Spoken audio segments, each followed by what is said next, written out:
Apalachicola, the panhandle city on the river. It has strong African-American roots. Photos from the late 1800s show blacks working hard, building their own businesses here, and building a community.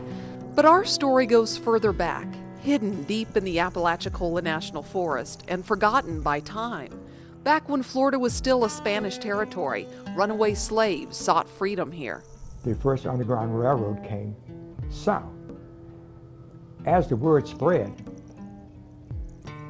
as the slave was escaping, they would hide in the protection of the Negro Fort. Matthew Shack is a local historian. He founded the African American Cultural Center in nearby Panama City.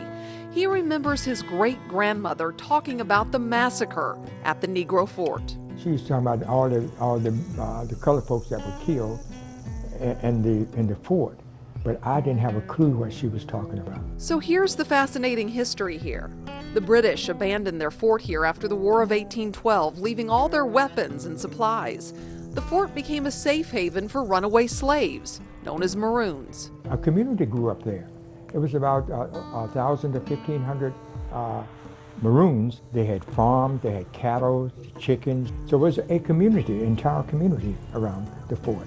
That didn't sit well with wealthy plantation owners in Georgia. They're coming up and raiding our plantations, and they're enticing our Negroes to flee, and we are losing money because the most valuable property at that time was slaves. They demanded General Andrew Jackson attack the Negro Fort. So on a hot July day 201 years ago, U.S. Navy gunboats sailed up the Apalachicola River.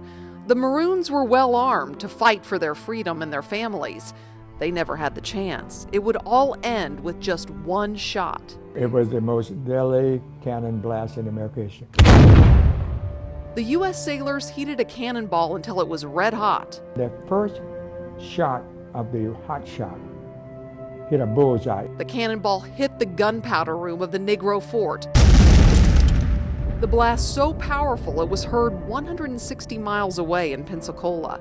The Negro Fort blown to bits, and the community of runaway slaves with it. This is the site where the victims of the blast were buried, hundreds of people, men, women, and children, although most of them were in no condition for a proper burial. It's kind of gruesome, but for weeks afterward, they found body parts in trees, 50, 60 feet high, pine trees and so forth. The few that did survive were returned to their slave masters, and the story of the Negro Fort forever lost in the forest. In Apalachicola, Holly Gregory, Bay News 9.